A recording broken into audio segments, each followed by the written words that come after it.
نحمدہ ونصلی ونسلم علی رسولہ الکریم اما بعد فاعوذ باللہ من الشیطان الرجیم بسم اللہ الرحمن الرحیم قال اللہ تعالی فی کلامہ المجید البرہان الرشید والفرقان الحمید ثانی اثنین اذ ہما فی الغار اذ یقول لصاحبہ لا تحزن ان اللہ معنا صدق اللہ مولانا العظیم وصدق رسولہ النبی الکریم ونحن علی ذالک من الشاہدین والشاکرین والحمد للہ رب العالمین وقال النبی صلی اللہ علیہ وسلم لو وزن ایمان ابی بکر بے ایمان امتی لرجح ایمانہ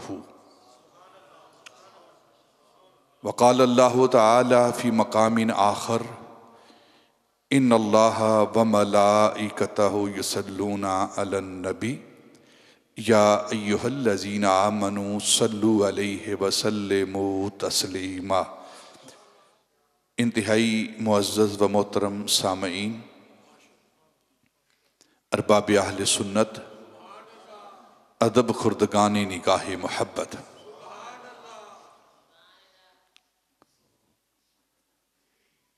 قرآن مجید برہان رشید سے سورہ توبہ کے چند کلمات طیبات بینات آپ کے سامنے تلاوت کیے گئے۔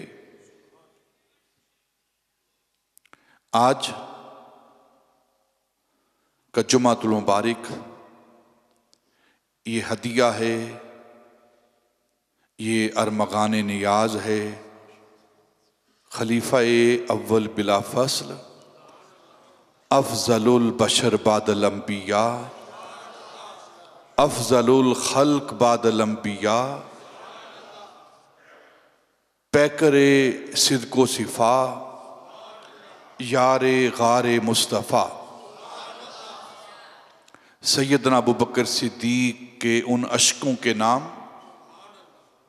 جو آپ کی آنکھوں سے نکل کر چہرۂ والضحیٰ پر سما گئے۔ قبل اس سے کہ میں اپنی گفتگو کا آغاز کروں، آج انتہائی ہم سب کی خوش نصیبی ہے کہ ہمارے پاس سلسلہ عالیہ نقشبندیہ مجدیہ کی ایک عظیم خانقاہ کے چشم و چراغ کراچی سے ہماری محبتوں کا مرکز حضرت علامہ مفتی اعظم سندھ مفتی محمد جان نعیمی دامت برکاتہم العالیہ، ان کے لخت جگر، ان کے صاحبزادہ والا شان حضرت علامہ صاحبزادہ محمد جان نعیمی، محمد حامد جان نعیمی الازہری، آپ ہمارے پاس تشریف لائے، جامعہ ازہر میں تعلیم حاصل کر رہے ہیں، باقی بچوں کے ساتھ ہمارے پاس تشریف لائے، دل کی اتھاہ گہرائیوں سے بصمیم قلب ان کو خوش آمدید بھی کہتے ہیں، ہدیہ تبریک بھی پیش کرتے ہیں اور ان کے لیے دعا گو ہیں اللہ ان کے علم میں، عمل میں، فضل میں اضافہ فرمائے۔ بہت بڑا دارالعلوم ان کا، دارالعلوم مجددیہ نعیمیہ کراچی کے اندر، اور بہت علمی کام ان کا سندھ کے اندر، کراچی کے اندر، پورے پاکستان کے اندر ایک علمی کام ہے، اور یہ علماء کا خاندان ہے، پیروں کا خاندان ہے، علماء کا خاندان ہے، وہ پیر نہیں صرف نذرانے لینے والے بلکہ علمی کام کرنے والے.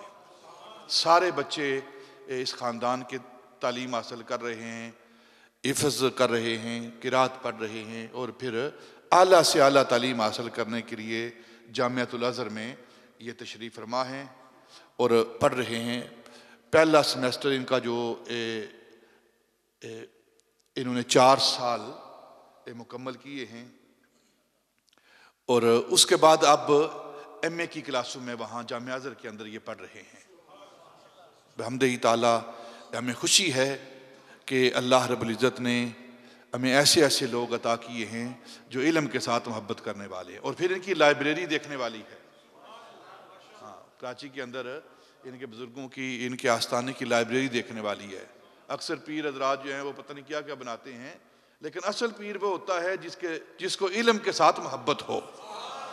ہاں، آپ دیکھیں داتا علی اجویری رضی اللہ عنہ کی کتاب پڑھیں نا، کشف المحجوب، تو انہوں نے پہلا باب بھی علم پر باندھا ہے، پہلا باب بھی علم پر باندھا ہے. اور یہ بات میں پہلے بھی کہتا رہتا ہوں، پھر کہہ دیتا ہوں کہ کوئی بھی جاہل اللہ کا دوست نہیں ہو سکتا، کوئی بھی جاہل اللہ کا ولی نہیں ہو سکتا. اللہ کا ولی وہی ہوگا جو عالم ہوگا، جو علم والا ہوگا. اور اگر کسی نے علم نہیں پڑھا مدرسے کے اندر بیٹھ کر، اللہ نے اسے اپنی محبت کے لیے، اپنی ولایت کے لیے، اپنی دوستی کے لیے اگر اللہ نے اسے چن لیا ہے تو پھر اللہ اسے جاہل رہنے نہیں دیتا.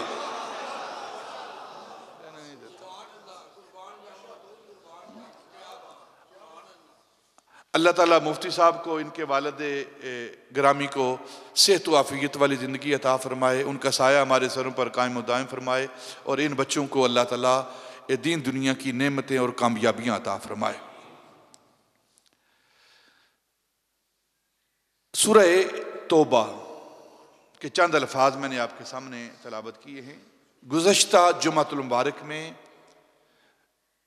شان صحابہ، شان صحابیت، مرتبہ اور مقام صحابیت، صحابی کا مرتبہ کیا ہوتا ہے، صحابی کی شان کیا ہے، صحابی کسے کہتے ہیں، اس پر میں نے اختصار کے ساتھ چند باتیں آپ کی خدمت میں پیش کی تھیں.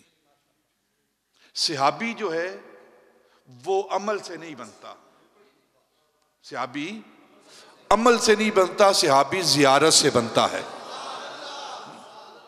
جس نے ایمان کی حالت میں نبی پاک صلی اللہ علیہ وسلم کی نبوت و رسالت کا اقرار کرتے ہوئے، آپ کی نبوت و رسالت کو مانتے ہوئے آپ کا کلمہ پڑھا اور پھر خاتمہ اسی پر ہوا، اسے صحابی کہتے ہیں. اور وقت کا غوث، کتب، ابدال، بڑے سے بڑا مرتبہ رکھنے والا وہ صحابی کے قدموں کی خاک کے برابر بھی نہیں. یہ بات آپ اپنے ذہنوں کے اندر بٹھا لیں. کوئی کتنا بھی بڑے سے بڑا ولی ہو، وہ مرتبہ صحابیت کو نہیں پہنچ سکتا. سارے کے سارے صحابہ جنتی ہیں، عدول ہیں، عادل ہیں، سارے کے سارے، کیونکہ ان کو جو جنت ملی ہے عمل کی وجہ سے نہیں، نبی پاک کی زیارت کی وجہ سے ملی ہے. سارے کے سارے عادل ہیں، جنتی ہیں، اور آسمان ہدایت کے وہ ستارے ہیں. اصحابی کا نجوم بِأَيِّهِمْ اقتدیتم اہتدیتم. نبی پاک نے فرمایا میرے صحابہ آسمان ہدایت کے ستارے ہیں، آسمان ہدایت کے ستارے ہیں، جس کی بھی پیروی کرو گے ہدایت پالو گے. اور پھر دوسری بات میں نے کہی تھی کہ جس طرح انبیاء میں سے کسی ایک نبی کا انکار کرنا سارے نبیوں کی نبوت کا انکار ہے، اسی طرح کسی ایک صحابی کا انکار کرنا یہ سارے صحابہ کی صحابیت کا انکار کرنے کے مطابق ہے. سارے صحابہ اعلیٰ ہیں، اولیٰ ہیں، عرفہ ہیں، اور ان سارے صحابہ پر ہمارا ایمان ہے. اگر کوئی کسی صحابیت کا، کسی صحابی کا انکار کرتا ہے تو ہمارا اہل سنت کا عقیدہ کیا ہے؟ وہ گمراہ ہے، دال ہے، مدل ہے، اور اس کی بد نصیبی ہے. یہ کسی صحابی کا انکار کرنا، یہ انکار کرنے والے کی بد نصیبی اور گمراہی ہے. لیکن ان صحابہ میں ایک ہستی ایسی ہے، ایک ذات ایسی ہے جس کی صحابیت کا انکار کرنا کفر ہے. جن کی صحابیت کا انکار کرنا کفر ہے، وہ ذات سیدنا ابو بکر صدیق کی ذات ہے. وہ ذات سیدنا ابو بکر صدیق کی ذات ہے. سیدنا ابو بکر صدیق رضی اللہ تعالیٰ عنہ کی صحابیت کا انکار کرنا یہ کفر کیوں ہے؟ کیونکہ اللہ رب العزت نے قرآن کے اندر آپ کی صحابیت کا ذکر کیا ہے. قرآن کی آیت کے اندر آپ کی صحابیت کا ذکر کیا ہے، اور قرآن کی آیت کا انکار کرنا کفر ہے. تو گویا سیدنا ابو بکر صدیق رضی اللہ تعالی عنہ کی صحابیت جو ہے وہ قرآن کی نص سے ہے، نص قرآنی سے ہے، نص قرآنی سے ہے. اِذْ یَقُولُ لِصَاحِبِهِ، قرآن کہہ رہا ہے، اللہ فرماتا ہے جب وہ اپنے صاحب سے کہہ رہے تھے، اِذْ یَقُولُ لِصَاحِبِهِ لَا تَحْزَنْ، اے میرے صاحب، اے میرے ساتھی، اے میرے صحابی، اے ابو بکر، لا تحزن، تو غم زدہ نہ ہو، تو غم نہ کر، ان اللہ معنا، اللہ ہم دونوں کے ساتھ ہے.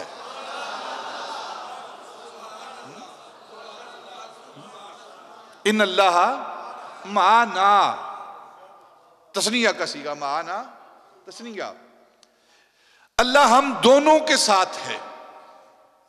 کتنا ساتھ ہے دونوں کے؟ کتنا ساتھ ہے دونوں کے؟ نبی پاک صلی اللہ علیہ وسلم نے یہ نہیں فرمایا کہ ابو بکر تیرے ساتھ تھوڑا ہے، میرے ساتھ زیادہ ہے. اس وقت اس غار کے اندر جتنا اللہ میرے ساتھ ہے، ابو بکر اتنا ہی تیرے ساتھ ہے، اتنا ہی تیرے ساتھ ہے.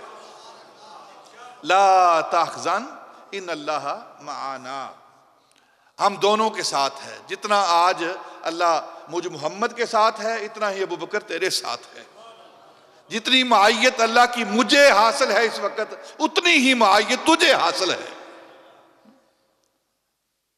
سیدنا ابو بکر صدیق رضی اللہ تعالی عنہ تمام صحابہ میں سب سے اعلیٰ عرفہ مقام رکھنے والے، سب سے افضل مقام رکھنے والے وہ سیدنا ابو بکر صدیق ہیں. آپ جانشین مصطفیٰ ہیں، خلیفۃ الرسول ہیں، آپ خلیفۃ الرسول ہیں. اور نبی پاک صلی اللہ علیہ وسلم کے بعد خلافت پر جو سب سے پہلے تشریف فرما ہوئے ہیں انہیں سیدنا ابو بکر صدیق کہا جاتا ہے. سیدنا ابو بکر صدیق رضی اللہ تعالیٰ عنہ افضل البشر بعد الانبیاء، افضل الخلق بعد الانبیاء. اللہ خالق ہے، اس نے جتنی بھی تخلیق کی ہے، جتنی بھی اس نے تخلیق کی ہے، جتنی بھی اس نے چیزوں کو پیدا کیا ہے، جتنی بھی اس نے تخلیق کی ہے، انبیاء اور رسل کے بعد اس کی تخلیق میں جو سب سے اعلیٰ ہستی ہے نا، اللہ کی تخلیق میں سب سے افضل ہستی ہے، اسے ابو بکر صدیق کہا جاتا ہے. حضرت انس بن مالک رضی اللہ تعالیٰ عنہ صحابی رسول ہیں. آپ روایت کرتے ہیں نبی پاک صلی اللہ علیہ وسلم نے کہ اللہ رب العزت نے کائنات کو تخلیق کیا، ساری کائنات کو تخلیق فرما کر انسانوں کو تخلیق کیا، پھر انسانوں کے بدن کے اندر، حیولے کے اندر، جسم کے اندر دل رکھا، دل پیدا کیا، قلب پیدا کیا. جب اللہ رب العزت نے تمام انسانیت کے قلوب کو پیدا کیا نا، تو پھر ان سارے قلوب میں اللہ رب العزت نے انبیاء کے قلبوں کو چن لیا، انبیاء کے قلوب کو چن لیا، انبیاء کے قلوب کا انتخاب کیا اللہ نے۔ ساری انسانیت کے، ساری تخلیق کے جو قلب رکھنے والی مخلوق ہے، اس مخلوق میں اللہ رب العزت نے انبیاء کے قلوب کو پسند کیا، چن لیا۔ پھر انبیاء میں اللہ رب العزت نے جس قلب کو سب سے زیادہ پسند کیا اپنی ذات کے لیے، اپنی محبت کے لیے، وہ قلب مصطفیٰ ہے۔ وہ قلب، وہ نبی پاک صلی اللہ علیہ وسلم کا دل مبارک ہے، قلب مبارک ہے، جس کو اللہ رب العزت نے اپنی محبت کے لیے چنا۔ اور نبی پاک صلی اللہ علیہ وسلم سارے انبیاء سے افضل ہیں، سارے انبیاء سے افضل ہیں۔ اس افضلیت کا سبب کیا ہے؟ میں نے 2 جمعہ پہلے ایک بات کی تھی کہ نفس نبوت میں سارے نبی برابر ہیں، نفس نبوت میں، جس طرح نفس صحابیت میں سارے صحابی برابر ہیں، لیکن سب سے افضل ذات وہ نبی پاک صلی اللہ علیہ وسلم کی ذات ہے۔ سارے انبیاء سے افضل ہستی وہ نبی پاک صلی اللہ علیہ وسلم کی ذات مبارک ہے۔ اس کا سبب کیا ہے؟ کیونکہ جتنی محبت اللہ رب العزت کی نبی پاک صلی اللہ علیہ وسلم کے دل میں ہے، اتنی محبت کسی اور کے دل میں نہیں ہے۔ اس محبت کی وجہ سے نبی پاک صلی اللہ علیہ وسلم تمام انبیاء سے افضل ہیں۔ جس طرح سارے انبیاء میں سے نبی پاک صلی اللہ علیہ وسلم کا قلب اپنی محبت کے لیے اللہ نے چن لیا، اسی طرح مخلوق میں انبیاء کے بعد جن قلوب کو اللہ رب العزت نے چنا ہے، جن قلوب کا اللہ نے انتخاب کیا ہے، ان قلوب کو صحابہ کا قلب کہتے ہیں۔ وہ قلوب صحابہ ہیں۔ باقی مخلوق میں انبیاء اور رسل کے بعد جن قلوب کا اللہ رب العزت نے انتخاب کیا ہے انبیاء اور رسل کے بعد، وہ صحابہ رضوان اللہ تعالی علیہم اجمعین کے قلوب ہیں، ان کے دل ہیں۔ اور پھر سارے صحابہ کے قلوب میں جس قلب کو اللہ رب العزت نے اپنے محبوب کی محبت کے لیے چنا، اپنے محبوب کی محبت کے لیے، انبیاء میں سے جس قلب کو اپنی محبت کے لیے چنا وہ قلب مصطفیٰ ہے، اور محبوب کے ساتھ محبت کے لیے جس قلب کو چنا وہ قلب صدیق ہے۔ وہ قلب صدیق ہے۔ سب سے زیادہ محبت اللہ کی نبی پاک کے دل میں، اور سب سے زیادہ نبی پاک کی محبت ابو بکر کے دل میں، ابو بکر کے دل میں۔ اس پر ایک حدیث پاک پیش کرتا ہوں۔ نبی پاک صلی اللہ علیہ وسلم نے ایک دن سیدنا ابو بکر صدیق سے پوچھا، سوال کیا، ابو بکر میرے ساتھی ہو، صاحب ہو، دوست ہو، رازدار ہو، بتاؤ مجھ سے زیادہ محبت کرتے ہو یا اللہ سے زیادہ محبت کرتے ہو؟ نبی پاک سوال کریں، مجھ سے زیادہ محبت یا اللہ سے زیادہ محبت؟ تو سیدنا ابو بکر صدیق نے عرض کی، یا رسول اللہ میں آپ سے زیادہ محبت کرتا ہوں، آپ سے زیادہ محبت کرتا ہوں۔ اس کی وجہ کیا ہے؟ اس کی وجہ یہ ہے کہ اگر آپ نہ ہوتے تو ہمیں کیا پتا کہ رب کون ہے؟ اگر اس کی ہمیں پہچان ہوئی ہے تو وہ آپ کی وجہ سے ہوئی ہے، آپ کی وجہ سے ہوئی ہے۔ اگر اللہ کا نام جانتے ہیں، اس کی عبادت کرتے ہیں، اس کے ہونے کو ہم مانتے ہیں، اس کے وجود کو مانتے ہیں، تو وہ آپ نے فرمایا ہے آپ کی زبان سے نکلا ہے۔ تو آپ کی زبان کے نکلنے کی وجہ سے، الفاظ کی وجہ سے ہم اس کی معرفت حاصل کرتے ہیں، اس کو مانتے ہیں۔ تو اعلیٰ حضرت نے اسی حدیث پاک کا ترجمہ، فیض ہے یہ اے رضا احمد پاک کا، فیض ہے یہ اے رضا احمد پاک کا، ورنہ ہم کیا سمجھتے خدا کون ہے۔ اور پھر اسی بات کا اظہار علامہ اقبال کر رہا ہے۔ معنی اسی حدیث پاک کا ترجمہ، معنی حرفم کنی تحقیق اگر، بنگری بادیدہ صدیق اگر، قوت قلب و جگر گردد نبی، از خدا محبوب تر گردد نبی. اقبال کہہ رہا ہے پروانے کو شمع، بلبل کو پھول بس، صدیق کے لیے خدا کا رسول بس.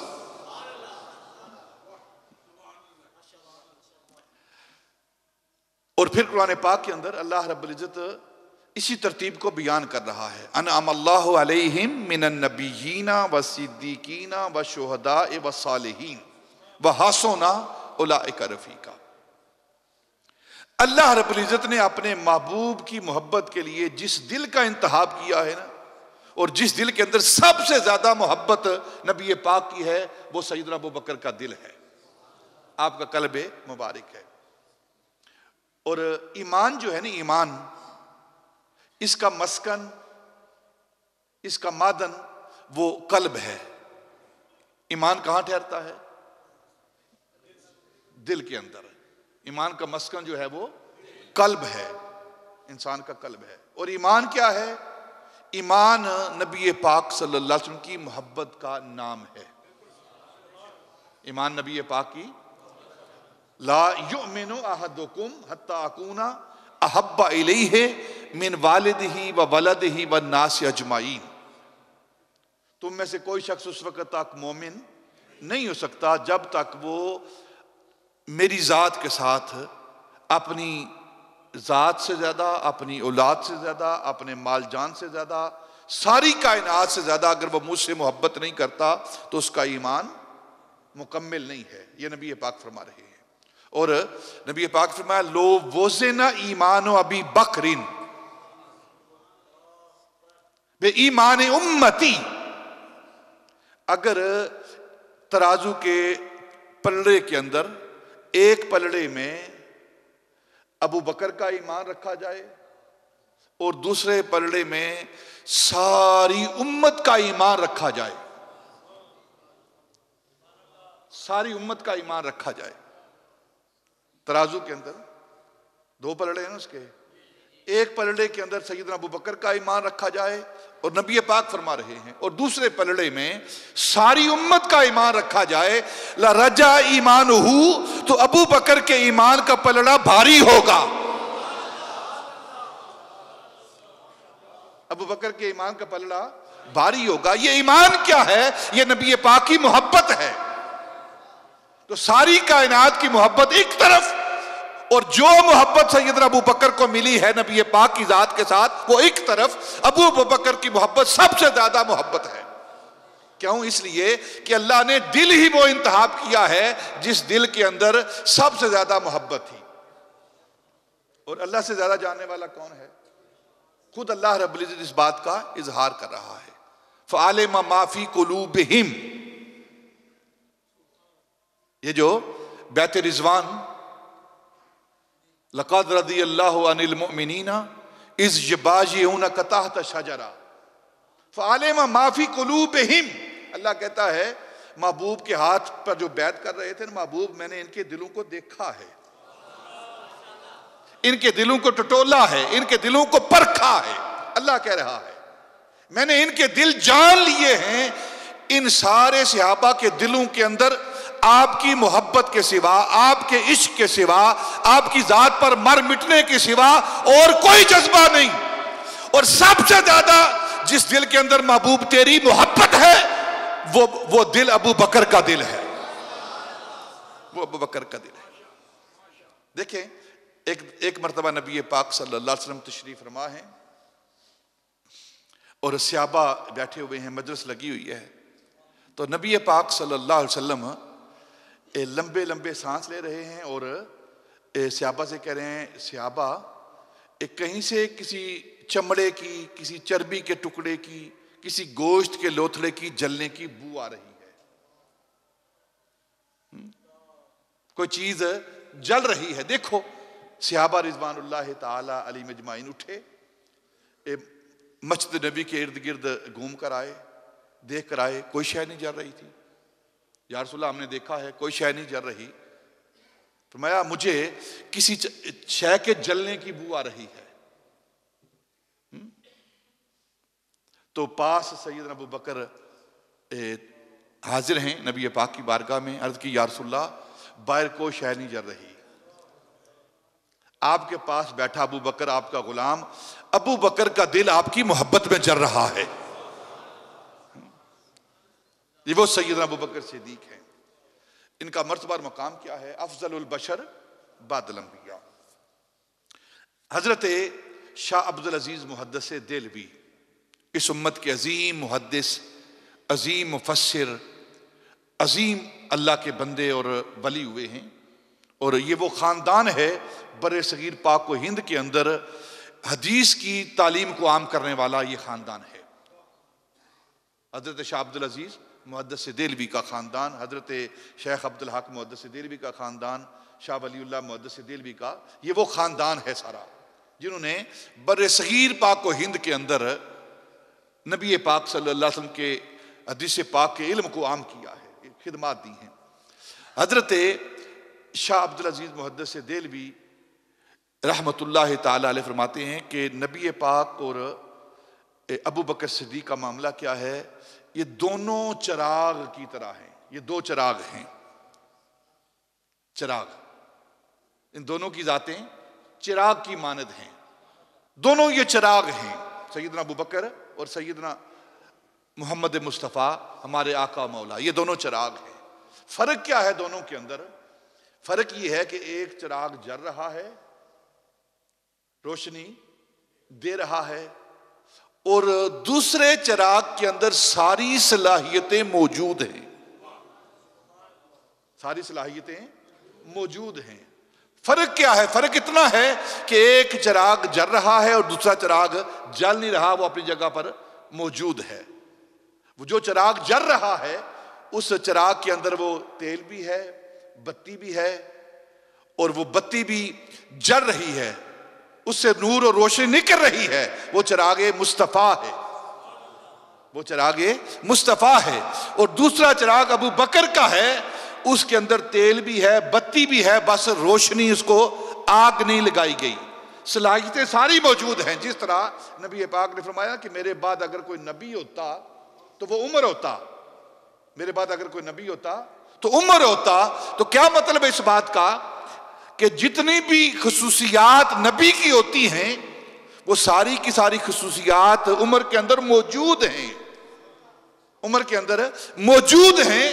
لیکن اللہ رب العزت نے مجھ محمد پر نبوت کا باب بند کر دیا ہے. اب میرے بعد کوئی نبی نہیں ہوگا. اگر میرے بعد کوئی نبی ہوتا تو وہ عمر ہوتا, کیونکہ ساری صلاحیتیں نبی والی وہ عمر کے پاس موجود ہیں. اسی طرح نبی پاک وہ چراغ ہیں, نبوت کا چراغ ہیں, وہ جل رہا ہے.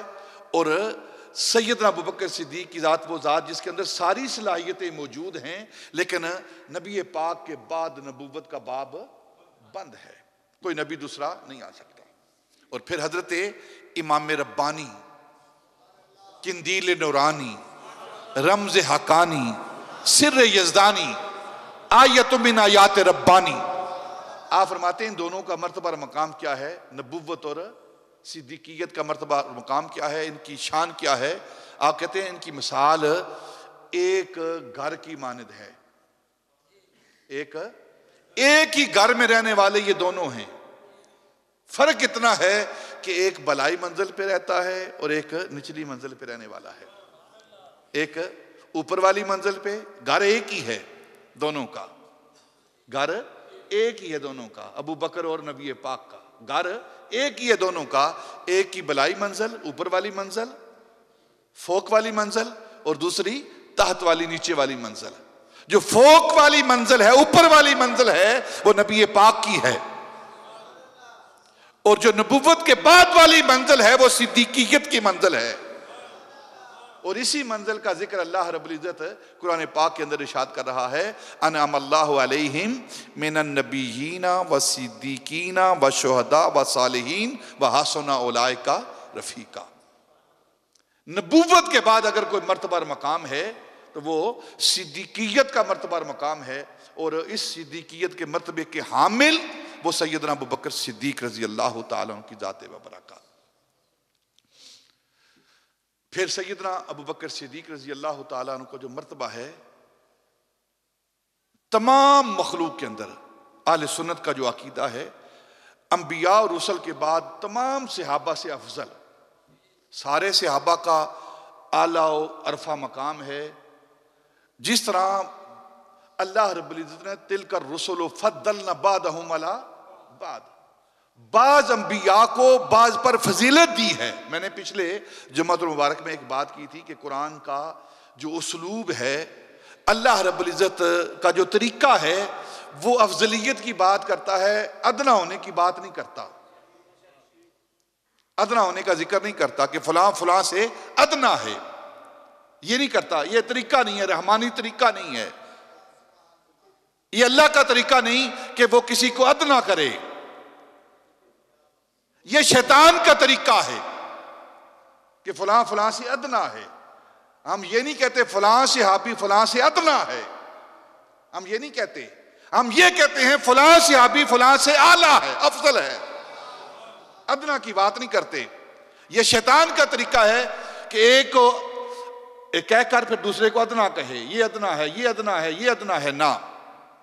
اور پھر ہمارے علماء نے لکھا ہے کہ اس دور کا جو فتنہ ہے، سب سے بڑا فتنہ وہ کیا ہے؟ جو شریر لوگ ہیں، ہر دور کے شریر لوگ ہوئے ہیں.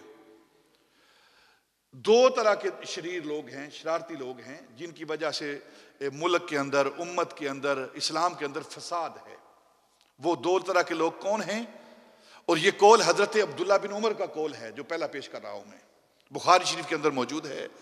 آپ نے فرمایا شرائر الخلق، اس کائنات کے اندر سب سے شرارتی لوگ کون سے ہیں؟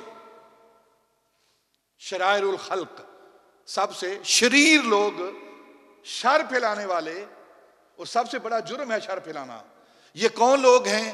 یہ وہ لوگ ہیں جو آیات قرآن پاک کی بتوں کے بارے میں نازل ہوئی، جو قرآن پاک کی آیات بتوں کے حوالے سے نازل ہوئیں، ان آیات کو انبیاء پر، اولیاء پر چسپاں کرنے والے ہوں. آیت نازل ہوئی ہے بتوں کے بارے میں، اور انہوں نے اٹھا کر اس آیت کو اللہ کے نبیوں پر، اللہ کے مقبولوں پر، اللہ کے ولیوں پر چسپاں کر دیا ہے. وہ سب سے شریر لوگ ہیں. اور دوسرے شریر لوگ کون ہیں؟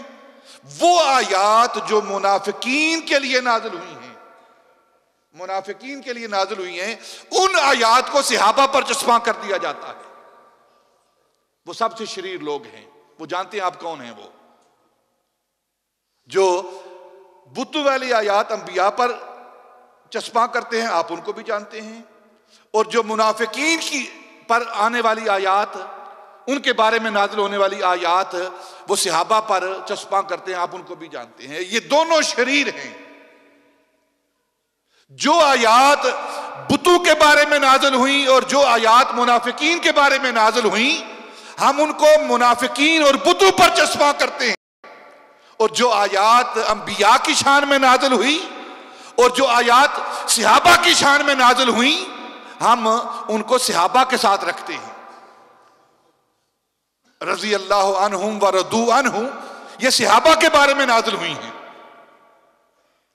اولئک مومنون حقا، یہ آیات صحابہ کے بارے میں نازل ہوئی ہیں اور یہ صحابہ کی شان کے اندر نازل ہوئی ہیں، اور ہم ان کو صحابہ کے ساتھ جوڑتے ہیں. اور شریر لوگ جو ہیں، فساد کرنے والے لوگ جو ہیں، وہ منافقوں کی آیات صحابہ پر چسپاں کرتے ہیں اور بتوں کی آیات انبیاء پر اور اولیاء پر چسپاں کرتے ہیں. اللہ ہمیں ان سے محفوظ رکھے.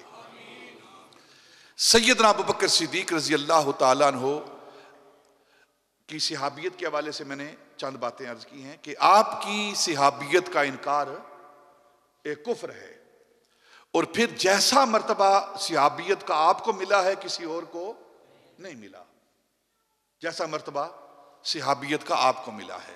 آپ خود صحابی ہیں، آپ کے والد صحابی ہیں، آپ کی والدہ صحابی ہیں، آپ کی اولاد صحابیہ ہیں، آپ کی بیٹی صحابی ہے، صحابیہ ہیں، اور پھر آپ کے پوتے صحابی ہیں. پوتے صحابی ہیں. پوتے صحابی بیٹے صحابی، بیٹی صحابیہ، خود صحابی، والدین صحابی. یہ مرتبہ اگر کسی کو ملا ہے تو فقط سیدنا ابوبکر صدیق کو ملا ہے. اور پھر کیسا مرتبہ ہے کہ خود صحابی بنے تو امت کے امام بن گئے. خود صحابی بنے تو امت کے امام بن گئے، اور بیٹی صحابیہ بنی تو امت کی ماں بن گئی. ام المومنین سیدہ عائشہ صدیقہ بنت صدیق. بیٹی اگر صحابیہ بنتی ہے تو پھر امت کی ماں بن گئی ہے. سیدنا ابو بکر صدیق رضی اللہ تعالیٰ کی یہ صحابیت ہے. نبیوں کے بعد، رسولوں کے بعد کائنات کے اندر سب سے افضل ہستی وہ سیدنا ابو بکر صدیق کی ہستی ہے. جو آیت میں نے پڑھی آپ کے سامنے، ثانی اثنین اذ ہما فی الغار، ایک غار ہے اور ایک یار ہے. ایک غار اور ایک خواجہ اول بود کہ اول یار بود، ثانی اثنین اذ ہما فی الغار بود. وہ ثانی کون ہے؟ وہ سیدنا ابو بکر صدیق کی ذات ہے. ثانی اثنین، دو میں سے دوسرا. پہلی ذات وہ نبی پاک کی، اور دو میں سے دوسرا وہ سیدنا ابو بکر صدیق کی ذات ببرکات. کیسے ثانی ہیں کہ سب سے پہلے اسلام کی دعوت دینے والے نبی پاک صلی اللہ علیہ وسلم، اور نبی پاک کے بعد ایسے ثانی کہ سب سے بعد، یعنی کہ نبی پاک کے بعد سب سے پہلے جو دوسرے نمبر پر اسلام کی دعوت دینے والے ہیں وہ سیدنا ابو بکر صدیق ہیں. پھر جب اسلام کا سورج طلوع ہوا نا، آفتاب نبوت طلوع ہوا، اور آپ اگر تھوڑا سا مطالعہ کریں، دیکھیں اس کائنات کو، سورج جب طلوع ہوتا ہے نا، یہ جو ہمارا سورج ہے یہ طلوع ہوتا ہے نا، تو اس کی پہلی کرن، سورج کی پہلی کرن جو سب سے بلند بالا چوٹی ہوتی ہے نا، جو سب سے اوپر والی بلند چوٹی ہوتی ہے، پہاڑ ہو یا اور کوئی اوپر والی منزل ہو، تو سب سے پہلی کرن اس چوٹی پر پڑتی ہے، اس مقام پر پڑتی ہے. سورج کی پہلی کرن جو سب سے بلند چیز ہوتی ہے اس پر پڑتی ہے. اور جب آفتاب نبوت طلوع ہوا نا، آفتاب رسالت طلوع ہوا، آفتاب اسلام طلوع ہوا، تو پھر اس آفتاب نبوت کی پہلی کرن جس پر پڑی ہے وہ سب سے افضل اور بلند ہستی، اسے ابو بکر صدیق کہتے ہیں. اسے ابو بکر صدیق کہتے ہیں. کیا مطلب ہے اس بات کا کہ نبی پاک صلی اللہ علیہ وسلم نے جب اعلان نبوت کیا، آپ نے اظہار نبوت کیا، تو سب سے پہلے نبی پاک صلی اللہ علیہ وسلم کی ذات پر ایمان لانے والے، نبی پاک کا کلمہ پڑھنے والے. اور پھر ایک اور بات کر دیتا ہوں کہ ہمارا ایمان کیا ہے، ہمارا عقیدہ کیا ہے کہ سیدنا ابو بکر صدیق رضی اللہ تعالیٰ عنہ یہ آپ ازلی مومن ہیں. ازلی مومن ہیں سیدنا ابو بکر صدیق، ازلی مومن ہیں. جس طرح 40 سال کی عمر میں نبی پاک صلی اللہ علیہ وسلم نے آ کر اعلان نبوت کیا ہے. یہ نہیں کہ 40 سال بعد آپ نبی بنے ہیں، یہ نہیں ہے. یہ ہمارا عقیدہ نہیں ہے کہ 40 سال بعد آپ نبی بنے ہیں. نہ عقل اس کو مانتی ہے، نہ دلائل اس کو مانتے ہیں. 40 سال بعد اعلان نبوت کیا ہے. جس طرح 40 سال بعد نبی پاک نے اعلان نبوت کیا ہے، اظہار نبوت کیا ہے، اسی طرح سیدنا ابو بکر صدیق نے 40 سال کے بعد جب نبی پاک نے اعلان کیا تو آپ نے اعلان ایمان کیا ہے. اعلان ایمان کیا ہے، اظہار ایمان کیا ہے.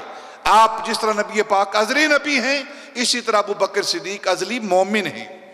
ازلی مومن ہیں آپ. اور اس کی دلیل کیا ہے؟ حضرت امام مالک رضی اللہ تعالی عنہ آپ فرماتے ہیں کہ شیخین یعنی سیدنا ابو بکر اور سیدنا عمر رضی اللہ تعالی عنہ کی افضلیت اور اولا اور عرفہ ہونے کی دلیل کیا ہے؟ فرماتے ہیں اور کوئی بھی دلیل نہ ہو، اور کوئی بھی دلیل نہ ہو، ان کے لیے یہی دلیل کافی ہے کہ ان تینوں کا خمیر ایک ہے. تینوں کا خمیر، تینت ایک ہے. یعنی نبی پاک کی تینت، پھر سیدنا ابوبکر صدیق کی تینت، اور سیدنا عمر فاروق رضی اللہ تعالیٰ کی تینت. خمیر، جس مٹی سے نبی پاک کا خمیر گوندا گیا ہے اسی مٹی سے ابو بکر اور عمر کا خمیر گوندا گیا ہے.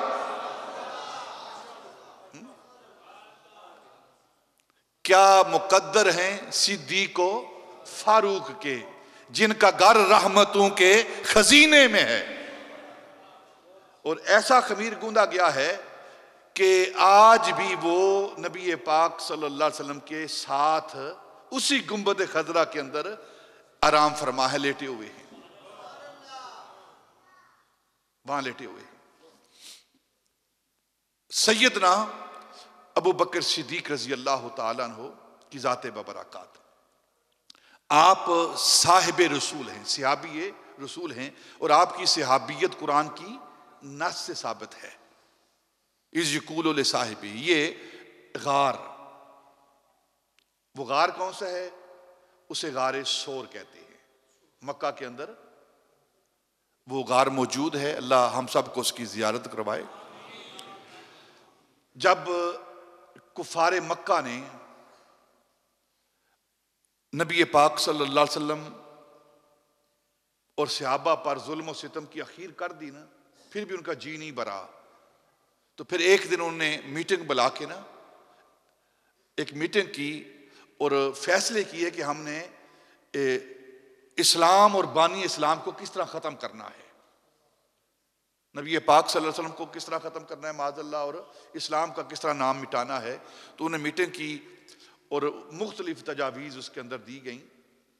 ایک تجویز یہ تھی کہ سارے قبائل جو ہیں وہ مل کر، سارے قبیلے مل کر ہم حملہ کرتے ہیں نبی پاک صلی اللہ علیہ وسلم کے قیام گاہ پر، آپ کے گھر پر جہاں آپ آرام کرتے ہیں، اور سارے مل کر حملہ کریں گے.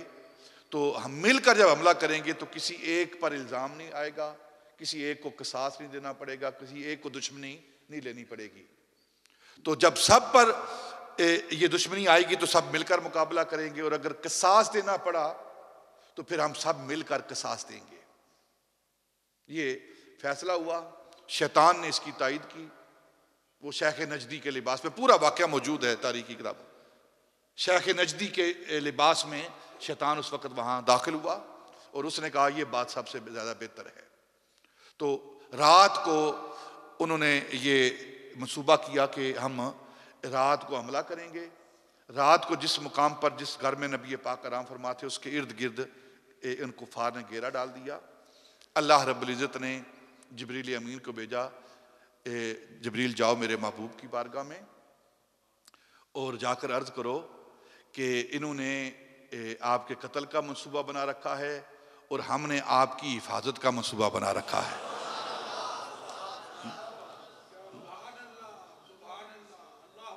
محبوب آپ نے اب ہجرت کا وقت آ گیا ہے، آپ نے ہجرت کرنی ہے اور آپ نے اس گھر سے نکلنا ہے. اور طریقہ ہم دیتے ہیں کہ جب آپ گھر سے نکلو نا تو پھر سورہ یاسین کی تلاوت کرتے ہوئے نکلنا، اور اپنے اس گھر سے ایک چند کنکریاں یہ مٹی لے کر اپنی مٹھی میں رکھ لینا، اور جب آپ وہ سورہ یاسین کی آیات پڑھ لو گے پھر اس مٹی پر پھونک مار دینا، اور پھونک مار کر ان کنکریوں پر، اس مٹی پر ان کفار کی طرف پھینک دینا، کفار کی طرف پھینک دینا. اب سارے کافر تلواریں لیے ہوئے پوری طرح ہوشیار ہو کر نبی پاک صلی اللہ علیہ وسلم کے گھر کے ارد گرد گھیرا ڈال کے کھڑے ہیں. نبی پاک صلی اللہ علیہ وسلم نے حضرت مولا علی سے فرمایا علی ادھر آؤ، تم یہاں لیٹ جاؤ بستر پر، اپنے اوپر یہ میری چادر لے لو. اور یہ ساری ایمانتیں ہیں، کتنی حفاظت کی جا رہی ہے ایمانتوں کی، یعنی کہ جان جانے کا خطرہ ہے لیکن آپ ایمانتوں کی کتنی حفاظت کر رہے ہیں؟ اور نبی پاک نے فرمایا کہ منافق کی نشانیوں میں سے ایک نشانی یہ ہے اذا اؤتمن خان، جب اسے امانت دی جاتی ہے تو وہ امانت کے اندر خیانت کرتا ہے۔ تو آپ امانتیں دے کر آپ بھی لوٹ آنا ادھر، اور میں نے آج ہجرت کرنی ہے ابو بکر کے ساتھ۔ اب مولا علی بستر پر لیٹ گئے، اب کفار پورے ارد گرد گھیرا ڈالا ہوا ہے۔ نبی پاک صلی اللہ علیہ وسلم نے وہ سورہ یاسین کی آیات پڑھتے ہوئے پھونک ماری اور باہر نکلتے ہوئے وہ ساری مٹی ان کے سروں میں ڈالی، ان کی طرف پھینکی، ان کے سروں ان کی آنکھوں میں پڑی۔ اب ان کے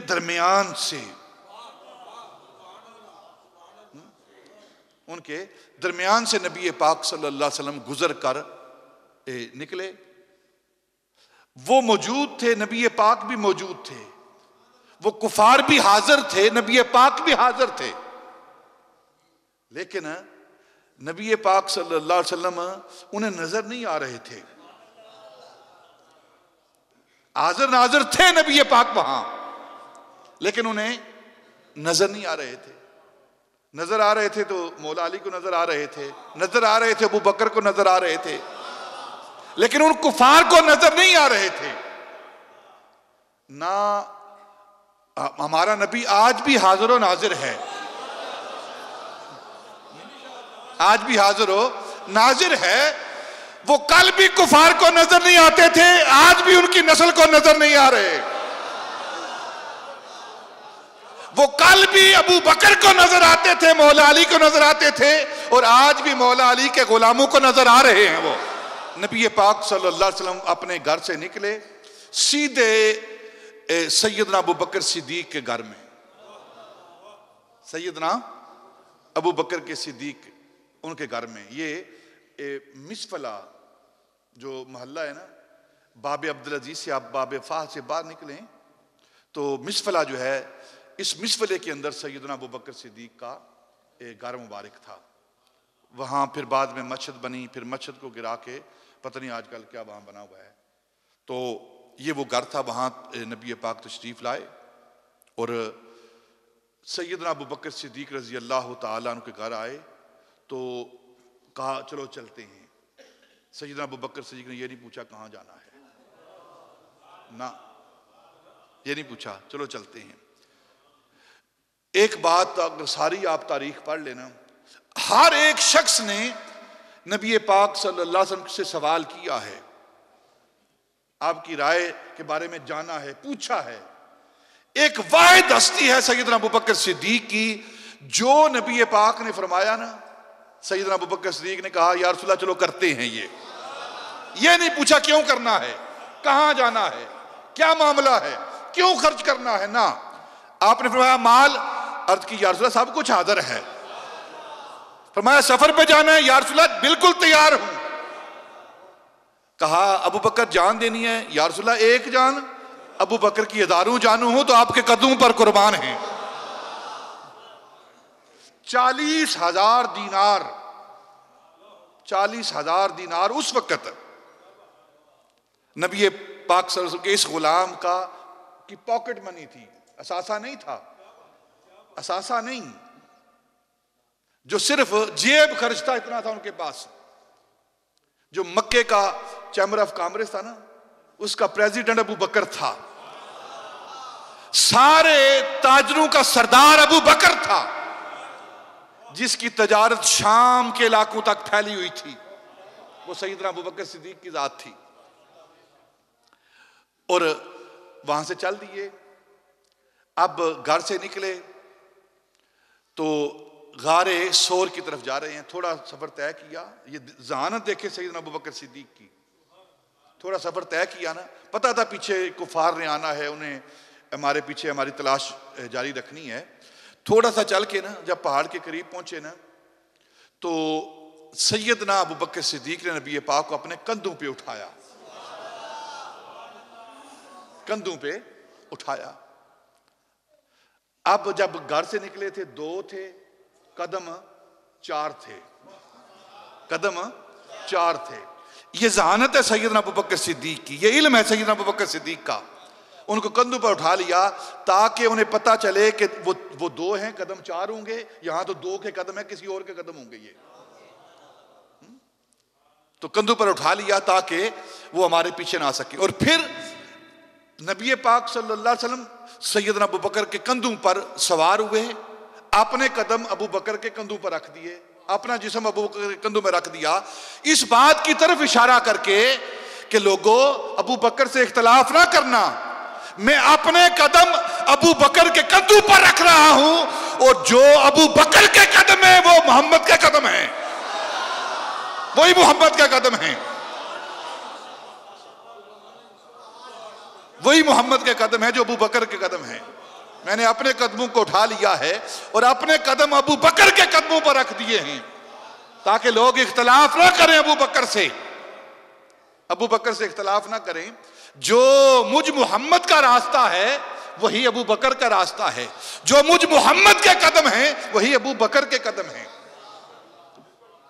پھر چلتے چلتے چلتے چلتے پہاڑ پر پہنچے، غار کے قریب پہنچے. اب جب غار کے اندر جانے لگے تو سیدنا ابوبکر صدیق نے عرض کی یا رسول اللہ آپ بائے ٹھہریے، پہلے میں جاتا ہوں. اندر گئے اور پھر اندر کیا ہوا، کس انداز میں اندر گئے، اور پھر نبی پاک صلی اللہ علیہ وسلم بعد میں گئے اور کس انداز میں ابوبکر نے نبی پاک صلی اللہ علیہ وسلم کی زیارت کی، اور پھر اس غار کے اندر کیا کیا معاملات ہوئے، انشاءاللہ اس کا ذکر آئندہ جمعۃ المبارک کریں گے. وما علینا الا البلاغ.